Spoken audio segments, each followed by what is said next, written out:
वहीं जेडीए की अतिक्रमण के खिलाफ एक्शन लगातार जारी है।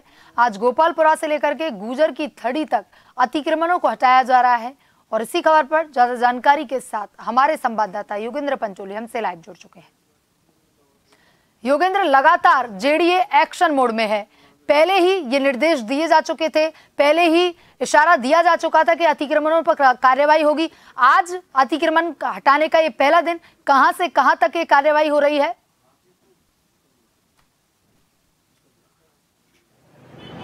देखिए, जेडीए और नगर निगम की तरफ से संयुक्त अभियान चलाया गया है जो कि अगले 15 दिन तक चलने वाला है। शुरुआत जयपुर के गोपालपुरा बाईपास से हुई है, जहां पर आप विजुअल्स में देख सकते हैं, क्योंकि जिस तरह से अतिक्रमण के कारण रोड जाम की स्थिति बनती है, लोगों को काफी परेशानी होती है, परिवहन में जाम की स्थिति बनती है, ट्रैफिक रेंगरेंग चलता है, तो ये कमोबेश स्थिति शहर की है। और यहाँ अलग अलग जगह, चाहे गोपालपुरा बाईपास हो या इससे जुड़ी हुई जो सड़कें हैं या फिर टोंक रोड है, जेलन मार्ग है, इनसे जुड़े हुए 200 फीट बाईपास तक की, मालवीय तक की जो सड़कें हैं, जहां ठड़ी ठेले और अवैध रूप से जो फुटपाथ बना लिए गए हैं, उन फुटपाथों को हटाया जा रहा है। एक अभियान के रूप में इसे आज शुरू कर दिया गया है जो कि आगामी 15 दिन तक जारी रहेगा। लेकिन आप समझ सकते हैं कि किस तरह से जो खुद यूडीएच मंत्री झाबर सिंह खर्रा, जब उन्होंने मीटिंग ली थी और साफ तौर पे निर्देश दिए थे कि यहाँ पर जो भी अतिक्रमण है और जो भी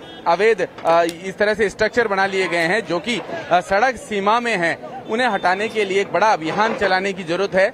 और उसके बाद ये अभियान आज शुरू हो चुका है जो कि फुटपाथों पर चल रहा है। जो अभी गोपालपुरा बाईपास पर टोंक रोड से इसकी शुरुआत हुई है, तो धीरे धीरे ये कार्रवाई गुजर की थड़ी तक होने वाली है। और शुरुआती चरण में आप देख सकते हैं कि जो फुटपाथ बना लिए गए थे सड़कों पर, जिस तरह से गोपालपुरा बाईपास पर ये अतिक्रमण की शिकायतें लगातार आ रही थी।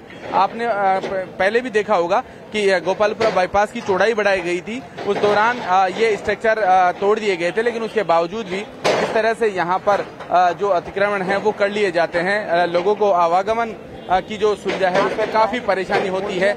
अक्सर जो इतनी बड़ी सड़कें होने के बावजूद की जाम की स्थिति रहती है, तो ऐसे में क्यों ना इन सड़कों को अतिक्रमण मुक्त कर दिया जाए ताकि परिवहन में किसी प्रकार की कोई परेशानी ना आए। और फिलहाल आपने यहाँ देखा कि किस तरह से ये कार्रवाई है तमाम जो यहाँ गोपालपुरा बाईपास से शुरू हुई है, अब आगामी दिनों में धीरे धीरे ये पूरे शहर में, जहाँ मैंने भी आपको बताया है कि जो एक पूरा कार्यक्रम बनाया है, उस कार्यक्रम के अनुसार यहाँ पर कार्रवाई की जानी है। और आगामी क्या दिनों में क्या कुछ देखने को मिलेगा, लेकिन ये तय है कि इस अभियान में जेडीए ने नगर निगम का भी सहयोग लिया है और यहाँ किसी प्रकार की कोई स्थिति ना हो। कैमरामैन आपको साइड के विजुअल्स भी दिखा रहे हैं कि यहाँ पर जो लोगों का जमावड़ा वो भी देखा जा रहा है। दुकानदार जो हैं वो भी यहाँ पर इधर उधर मूवमेंट कर रहे हैं, क्योंकि यहाँ जब किसी का अतिक्रमण होता है या फिर एंक्रोचमेंट अगर कर लिया जाता है, जब वो तोड़ा जाता है, तो लोग अक्सर यहाँ विरोध करने की स्थिति में भी आते हैं। लेकिन पुलिस का जाब्ता यहाँ पर पुख्ता व्यवस्था और पूरा यहाँ संतुलन बनाने के लिए लगाया गया है। किसी प्रकार की अभी तक कोई ऐसी स्थिति नहीं बनी है।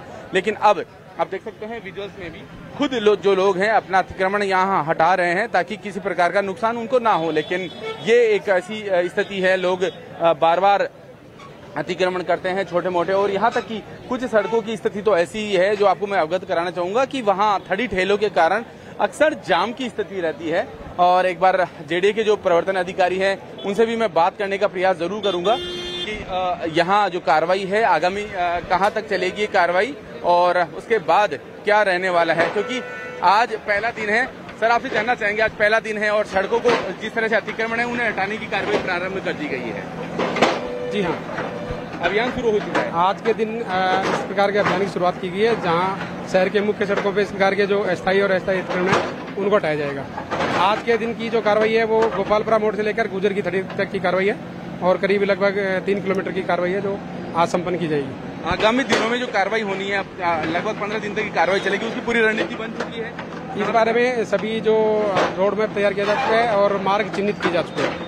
तो इसमें जेडीए ने और भी अन्य जो एजेंसी है उनका सहयोग लिया है, जेडीए नगर निगम सही। इस संबंध में नगर निगम, जेडीए और ट्रैफिक पुलिस के सहयोग से ये कार्रवाई चल रही है। लोग सहमति दे रहे हैं समझाइश के साथ? हाँ, इस बारे में लोगों की सहमति है और समझाइश से और आसानी से जो हमारा ड्राइव है सही सुचारू रूप से चल रहा है। देखिए वाकई लोगों का कोऑपरेशन जब आता है तो किसी प्रकार की कोई परेशानी नहीं आती और अक्सर यही देखने को मिलता है कि जब क्योंकि अतिक्रमण होते हैं और अक्सर आपने देखा होगा कि राजधानी की सड़कों पर फिलहाल जाम की स्थिति रहती है और इस जाम को किस तरह से दूर किया जाए। और जब छोटे छोटे जो स्ट्रक्चर बना लिए जाते हैं, अवैध रूप से फुटपाथ बना लिए जाते हैं और इन फुटपाथों को जब हटाया जाता है तो लोग भले ही विरोध करें, लेकिन अक्सर ये स्थिति तब बनती है जब शाम के और ऑफिशियल जो टाइम होता है, सरकारी महकमे जब लोग जाते हैं या फिर अन्य जगह जाते हैं तो जाम की स्थिति ऐसी बनती है कि लोगों को काफी परेशानी होती है। और उसके बाद ही जब एक बड़ा एक्शन प्लान बनाया गया था और ये ट्रैफिक, रोड सेफ्टी और इससे जुड़े हुए जो चीजें हैं उनको किस तरह से दुरुस्त किया जाए और शहर में जाम की स्थिति से कैसे निजात दिलाई जाए, इन तमाम मसलों को लेकर जब जेडीए में मंथन हुआ था और उसके बाद इस कार्रवाई को आज अंजाम दिया जा रहा है। जी योगेंद्र, एक सवाल ये भी है कि अभी टोंक रोड से लेकर के गुर्जर की थड़ी बहुत ही व्यस्ततम इलाका इसको माना जाता है। आज अतिक्रमण पर कार्रवाई हो रही है। अगर गुर्जर की थड़ी की बात करें तो सबसे ज्यादा एजुकेशन वाला इलाका वो माना जाता है क्योंकि वहां पर बड़ी बड़ी कोचिंग भी है, स्टूडेंटों का भी आना जाना लगा रहता है। तो क्या कोई ऐसी कोचिंग वगैरह कुछ ऐसा कोई भी इलाका जो अतिक्रमण की जद में वहां पर आ रहा है, और अगर आएगा तो फिर स्टूडेंटों को क्या कुछ परेशानियों का सामना वहां पर करना पड़ेगा? नहीं, देखिए ऐसी स्थिति नहीं होती। लॉ एंड ऑर्डर होता है और किसी प्रकार का कोई विरोध अगर होता है तो उसे कंट्रोल भी किया जाता है, लेकिन फिलहाल यहाँ ऐसी स्थिति नहीं मिली है क्योंकि पुलिस की तरफ से पूरा पुख्ता व्यवस्था यहाँ रखी गई है। लेकिन जो अतिक्रमण की श्रेणी में आते हैं और लोगों को काफी परेशानी इनसे होती भी है, अक्सर जब टूटता है लोग विरोध जरूर करते हैं, लेकिन अगर इस तरह के सब लोग ही अगर इस तरह से अतिक्रमण करना शुरू कर देंगे तो शहर की सड़कों की स्थिति क्या बनेगी, क्या हालात होंगे, उससे आप खुद समझ सकते हैं। लेकिन फिलहाल देखिए इस कार्रवाई को अंजाम इसीलिए दिया जा रहा है कि जो छोटे छोटे अवैध निर्माण हैं और जो सड़कों पर इस तरह की जो कार्रवाइयां समय समय पर होती भी रहनी चाहिए, जो फुटपाथ बना दिए जाते हैं अवैध जिन्हें श्रेणी में आते हैं और सड़क की चौड़ाई इतनी होती है उसके बावजूद भी जाम की स्थिति क्यों बनती है, अक्सर लोग परेशान होते हैं जाम में, स्मूथ ट्रैफिक क्यों नहीं चल पाता, इन तमाम चीजों को लेकर जब मंथन किया गया था तब ये एक्शन लेने की बात सामने आई थी और ये अभियान विशेष रूप से ये ड्राइव इसीलिए चलाया गया है। जी योगेंद्र, तमाम जानकारी के लिए धन्यवाद।